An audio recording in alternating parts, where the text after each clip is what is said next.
चलिए तो सभी को वेरी गुड इवनिंग। आज ऐसी इच्छा हुई कि एक छोटा सा सेशन करते हैं आप लोगों के साथ कि अपने लाइफ को कैसे हम लोग रीस्टार्ट कर सकते हैं। ये बहुत इम्पॉर्टेंट चीज़ है कि हमारा जो एक लाइफ है, जीवन है, वो कभी ना कहीं स्टक हो जाता है और हम उस पर आगे डिसीजन नहीं ले पाते हैं। हमें लगता है कि हम कहीं फंस गए हैं, हमें लगता है कि हम यहाँ पर जीवन हमारा यहीं तक है, हम इसके आगे नहीं जा सकते हैं। तो इन सभी चीज़ों के लिए, क्योंकि ये सभी चीज़ें मेरे साथ भी हुई थी और उन सभी चीज़ों से निकलने के लिए मैंने जो अपने जीवन में रास्ता अपनाया, मैं वही आप लोग के साथ आज शेयर करना चाहता हूँ।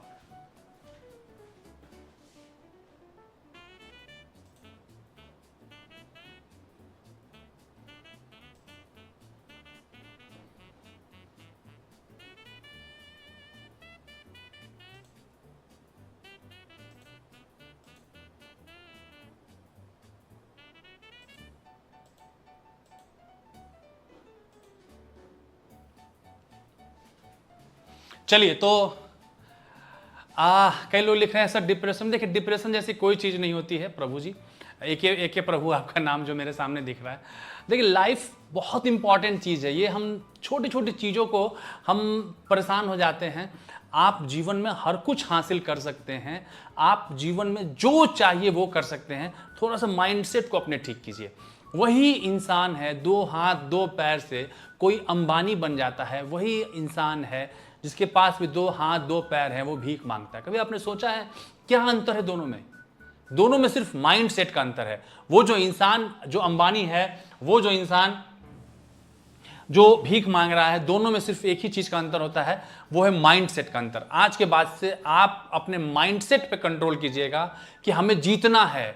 मैं यहां पर जन्म लिया हूं, मैं अगर पृथ्वी पर आया हूं तो मैं अपनी पहचान छोड़ के जाऊंगा। आप में कोई कमी नहीं है, आप में कोई 1% भी आपके अंदर ऐसा नहीं है कि आप किसी से कम है। बस एक चीज की कमी है कि आप वो हिम्मत नहीं कर पा रहे हैं। मैं हमेशा वो बात सबसे कहता हूं कि कछुआ और खरगोश की कहानी आप सबने सुनी होगी, सुनी है ना? उसमें कछुआ क्यों जीता खरगोश पर? कछुआ इसीलिए जीता खरगोश पर क्योंकि कछुए को पता था कि ये खरगोश मुझसे 10 गुना तेज दौड़ता है, ये खरगोश मुझसे 50 गुना तेज दौड़ता है, लेकिन तब भी मैं हिम्मत करूंगा इसको हराने की। मैं कोशिश करूंगा कि मैं इससे रेस लगाऊं, मैं हिम्मत नहीं हारूंगा। आप और हम रहते, अगर आपके सामने जो दुनिया का सबसे तेज दौड़ने वाला है, उसैन बोल्ट समझ लीजिए, उनको खड़ा कर दिया जाए और बोला जाए चलिए इनसे रेस लगाइए, आप रेस लगाइएगा? आप पहले ही सरेंडर कर दीजिएगा कि इनसे कैसे रेस लगा सकता हूं मैं। लेकिन कछुए ने हिम्मत किया। वही सबसे इंपॉर्टेंट चीज है। जब आप हिम्मत कर देते हैं ना कि मैं टकराने के लिए तैयार हूं, चाहे कितनी बड़ी विपदा आ जाए, आपदा आ जाए, मैं चलूंगा, मैं हिम्मत करूंगा, मैं प्रयास करूंगा जीतने का, तो आप जीत जाते हैं। आज के बाद से आप अपने माइंडसेट पे कंट्रोल करना सीखिएगा कि मैं चाहे कुछ भी हो जाए, मैं अपने मन का प्राप्त करूंगा, जो भी आप चाहते हैं। देखिए, ये जीवन बहुत बड़ा है, 80-90 साल तक आपको जीना है। आप अगर आज हार जाइएगा, आज आप बोलिएगा कि मैं डिप्रेस हूं, आज आप बोलिएगा कि मैं ये नहीं कर सकता हूं, सोचिए पूरा जीवन कैसे काटिएगा। बहुत बड़ा जीवन है। इस जीवन में आपने अभी तक 1/3 जिया है, बिना रिस्पॉन्सिबिलिटी के जिया है, बिना किसी टेंशन के जिया आपने। अब तो टेंशन लेने का समय आया है जब आप सरेंडर कर रहे हैं। नहीं सरेंडर करना है। मैं आपसे एक बात बता देता हूं कि आज आप मेरे सामने ये कमिटमेंट कीजिए कि मैं जो चाहूंगा वो प्राप्त करूंगा, उसके लिए जितनी मेहनत करना हो करूंगा। इस संसार में ईश्वर ने एक नियम के साथ संसार को बनाया है कि आप जहां कहीं भी ऊर्जा डाल दीजिए, जहां कहीं भी एनर्जी डाल दीजिए, वो चीज जीवंत हो जाता है। आप अपने सपनों में ऊर्जा डाल दीजिए, आप अपने ड्रीम में ऊर्जा डाल दीजिए कि मुझे ये लक्ष्य चाहिए, वो आप प्राप्त कर लेंगे। हर सफल आदमी, मैं भी जीवन में बहुत दिनों तक असफल रहा हूं। ऐसा नहीं है कि मैं बचपन से टॉपर रहा हूं। मैं कई बार इस चीजों को बता चुका हूं कि मैं हर कदम पे टॉप फेल किया। मैंने अपने जीवन में कई एग्जाम दिए, सभी एग्जाम में फेल हुआ हूं। लेकिन जब एक बार सफल हुआ तो मुझे समझ में आया कि सफलता बहुत कठिन नहीं होती है। सफलता बस आपको अपने उस कंफर्ट जोन से निकलना पड़ता है। एक बार आपको बस थोड़ा सा एक्स्ट्रा मेहनत करना पड़ता है। जितना आप करते आ रहे हैं उससे थोड़ा सा ज़्यादा मेहनत कीजिए, आप सफल हो जाइएगा। पता है एक स्टूडेंट के जीवन में सबसे कठिन दिन कौन सा होता है? स्टूडेंट के जीवन का सबसे कठिन दिन वो होता है जिस दिन वो लौट रहा होता है तैयारी के बाद कि अब मेरा नहीं हो पाया, या तो अटेम्प्ट खत्म हो गया, या एज खत्म हो गया, या हिम्मत हारने के बाद जब अपने घर लौटता है। सोचिए आपके मम्मी पापा के बारे में सोचिए, उन्होंने पूरे समाज में, पूरे गांव में, पूरे ज़िले में हल्ला करके रखा है कि मेरा बेटा वर्दी में लौटेगा, मेरा बेटा एसडीएम की गाड़ी में लौटेगा, और समाज वाले हंस रहे थे उन पर कि तुम्हारा बेटा बनेगा। वो आपके पापा के सामने नहीं बोलते होंगे, आपकी मम्मी के सामने नहीं बोलते होंगे, वो उनके सामने बोलते होंगे हाँ हाँ हाँ वो तो होशियार है, बन जाएगा, लेकिन पीछे जाके हंसते होंगे इनका बेटा बनेगा। वो सब सच हो जाएंगे, वो सभी लोग सच हो जाएंगे, आपके मम्मी पापा बस झूठे रह जाएंगे।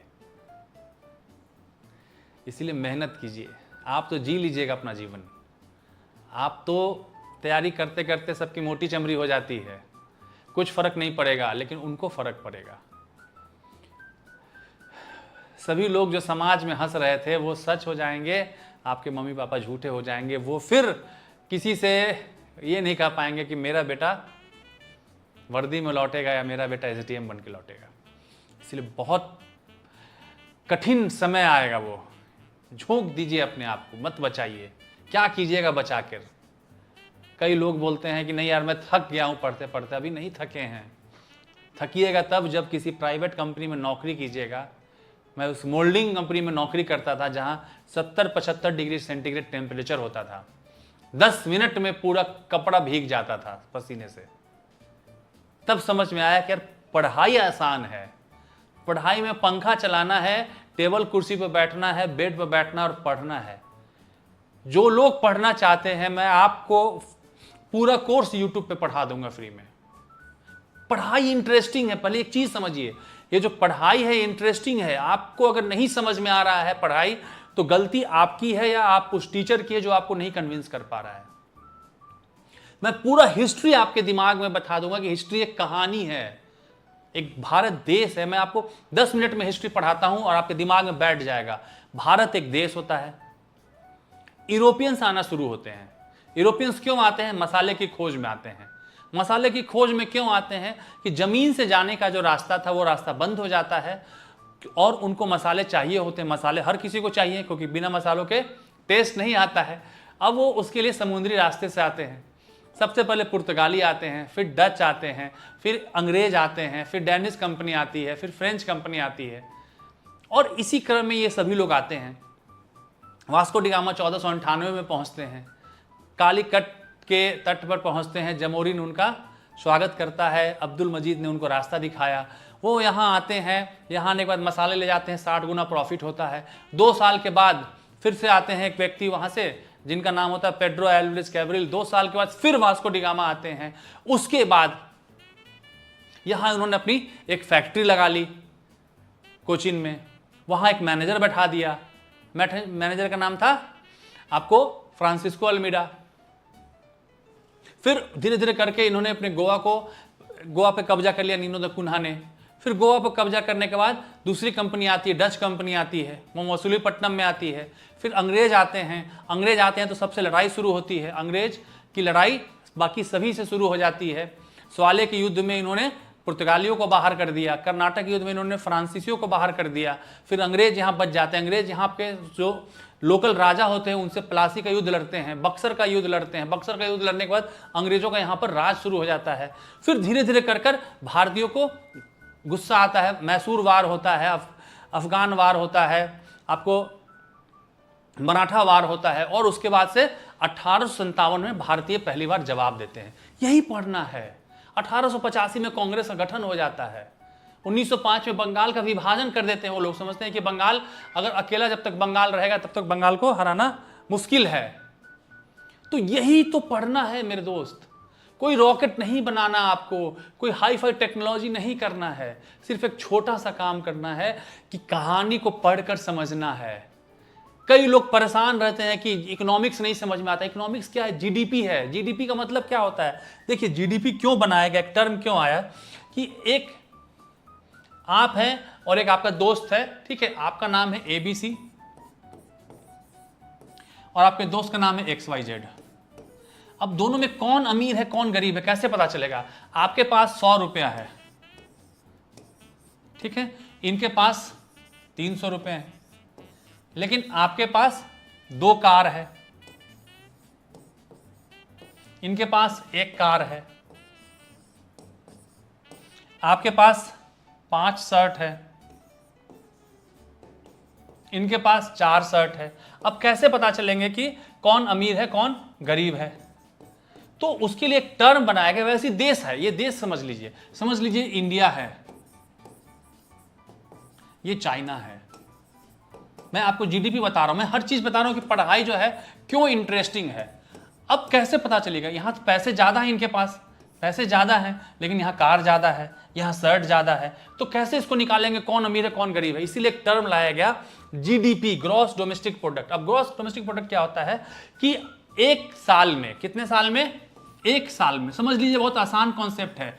एक साल में एक देश में, ठीक है, कितना सामान बना, कितना सामान बना मतलब समझ लीजिए कि वहां साबुन बना 10 रुपए का, ठीक है, सोप बना, मैं उदाहरण बता रहा हूं, सोप बना 10 रुपए का, ठीक है, और उसके बाद ये बना चावल हुआ, ये हुआ आपको 20 रुपए का, ठीक है, सिर्फ 2 ही सामान बना, साबुन और चावल बना, मान के चलते हैं 30 रुपए का सामान बना।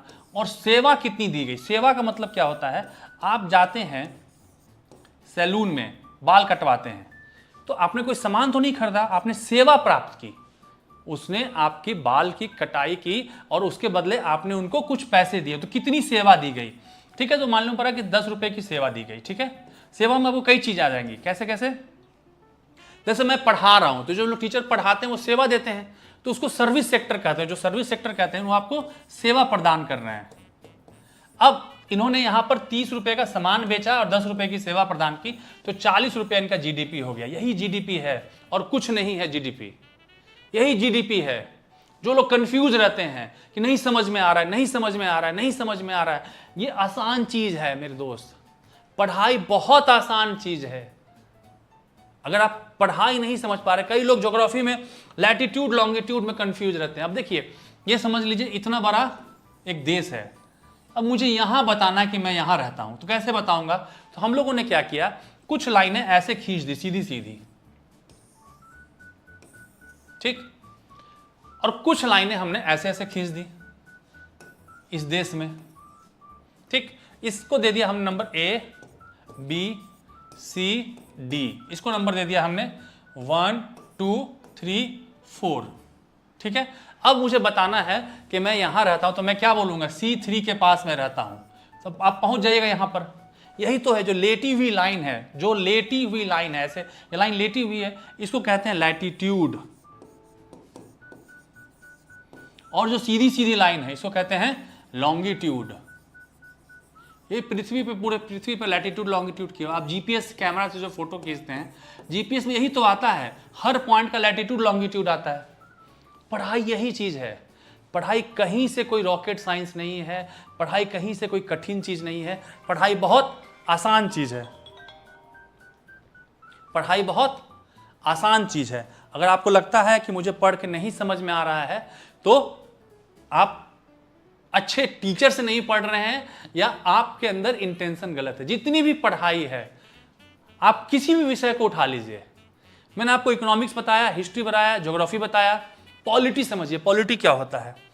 पॉलिटी में हमें पढ़ना है कि हमारा देश है, देश के लिए एक नियम बनाया गया कि हम देश में कैसे, आपके घर में भी एक नियम होगा कि सुबह उठना है, उठने के बाद पूजा पाठ करना है, कोई आदमी सब्जी लाने जाता होगा, कोई आदमी खाना बनाता होगा। यही तो वो देश का नियम है। तो हमारे देश का जो नियम है उसको हम लोग कॉन्स्टिट्यूशन या संविधान कहते हैं। अब दिक्कत यह है कि हमारे देश की आबादी अभी आज के डेट में मान के चलिए 130 करोड़ है। अब 130 करोड़ लोग मिलकर अगर नियम बनाने लगे तो बड़ा कठिन हो जाएगा कि भैया 130 करोड़ लोग मिलकर एक नियम बना रहे हैं कि आज हेलमेट पहनना है कि नहीं पहनना है। कार चलाते हुए। सवाल ये है कि जब आप कार चला रहे हैं तो आपको हेलमेट, कार में हेलमेट पहनना है कि नहीं पहनना है, एक ही सवाल है। अब 130 करोड़ लोग आ गए इस पे नियम बनाने के लिए, कभी नियम बन पाएगा नहीं।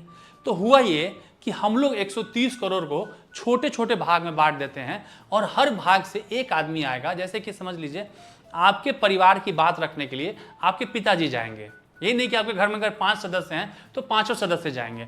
वैसे ही क्या किया गया कि भारत को लेकर एक अलग अलग टुकड़ों में बांट दिया गया, ठीक है। अब इतना बड़ा भारत था, 130 करोड़ का भारत था, मैं उदाहरण दे रहा हूं, 130 करोड़ का भारत था, उसको हम लोगों ने 1 2 3 4 5 6 7 8 9 भाग में बांट दिया, ठीक है। अभी 9 लोग आके डिसीजन लेंगे कि कार में हेलमेट पहनना है कि नहीं पहनना है। अब ये एक आदमी कौन होगा, ये इस 130 करोड़ की भाग, मतलब यहाँ पे जनसंख्या होगी, ये लोग मिलकर अपना प्रतिनिधि चुनेंगे कि ये मेरा प्रतिनिधि है, इसको हमने चुना है, ये हमारी बात को वहां रखेगा। वही लोग होते हैं विधायक, जो विधि बनाते हैं। विधायक का मतलब क्या हुआ, जो विधि बनाते हैं, जो नियम बनाते हैं, उनको विधायक कहते हैं। यही पढ़ना है। अब कई लोग परेशान होते हैं, मैं अक्सर ये सवाल पूछता हूं कि मंत्री क्या होते हैं और विधायक क्या होते हैं, ठीक है। अब आपको एक नियम बनाना है कि रूम में पंखा चलाना है कि नहीं चलाना है और कब चलाना है, जनवरी में चलाना है, फरवरी में चलाना है। पंखा आपके रूम में लगा हुआ है, अब उस पंखे को चलाना है कि नहीं चलाना है, ये नियम आपको जानना है। तो आपने एक भाग बांट दिया, सभी लोग ने मिलकर नियम बनाया कि पंखा जो चलेगा वो 20 मार्च से चलेगा। कब से चलेगा, 20 मार्च। अब सवाल आता है कि पंखा चलाएगा कौन। तो इन्हीं में से एक आदमी को बोला गया, 5 नंबर वाले को बोला गया कि आपका काम है पंखा चलाना। तो ये हो जाएंगे पंखा मंत्री। ये क्या हो जाएंगे, पंखा मंत्री, जो पंखा चलाएंगे। जो जिस काम को करेगा वो होते हैं, इंग्लिश में बोलते हैं एग्जीक्यूटिव, हिंदी में बोलते हैं कार्यपालिका। वो काम को करेंगे तो वही मंत्री होते हैं। यही तो पढ़ना है। मैथ्स मेरा फेवरेट सब्जेक्ट है। मैथ्स को समझ लीजिए। मैथ्स क्या है, मैथ्स में सिर्फ यही करना है। आप जाते हैं कपड़े के दुकान पर, कपड़े के दुकान पर आप गए, कपड़ा है आपका 200 रुपए का, उस पर लिखा हुआ है 20% डिस्काउंट। क्या लिखा हुआ है उस पर, 20% डिस्काउंट। अब 20% क्या होता है, परसेंटेज में आपको एक आइडिया दे रहा हूं सभी सब्जेक्ट का कि पढ़ाई बहुत इंटरेस्टिंग है। जो लोग पढ़ाई छोड़ चुके हैं, जो लोग पढ़ाई से हिम्मत हार चुके हैं, एक बार इस वीडियो को देखिएगा, आपको पढ़ने की इच्छा फिर से जागृत हो जाएगी। अब 20% क्या होता है, हर 100 में से 20 रुपया, हर 100 में से 20 रुपया, 20%। परसेंट मतलब पर सेंट, सेंट मतलब 100, हर 100 में से 20 रुपया निकालना है। तो 200 में कितने 100 आएंगे, 200 में अगर आप भाग दीजिएगा तो 200 में कितने होते हैं, 100 + 100। अब दोनों में से मुझे बोला गया 20 रुपया निकालना है, दोनों 100 में से। मैंने यहां से 20 रुपया निकाल लिया, यहां से 20 रुपया निकाल लिया, तो हो गया कितना, 40 रुपया हो गया। तो 20% होगा ऑफ 200, कितना होगा, 240 होगा। अब इसको निकाला कैसे मैंने, तो सिंपल हमने भाग दे दिया। ये चीज मैं बता रहा हूं, आसान करके बता रहा हूं। एवरेज क्या होता है, एवरेज यही होता है कि आपका जो 10th का मार्कशीट होगा, 10th के मार्कशीट में आपका क्या होगा, हिंदी, इंग्लिश, साइंस, मैथ्स, ठीक है। हिंदी में आपके 10 नंबर हैं, यहाँ 20 नंबर है, यहाँ 30 नंबर हैं, और यहाँ पर 30 20 50 10 60, 60 के बाद यहाँ पे भी 20 नंबर है, ठीक है। कितना हो गया, 3 2 5 2 7 1 8, 80 नंबर हो गया आपके।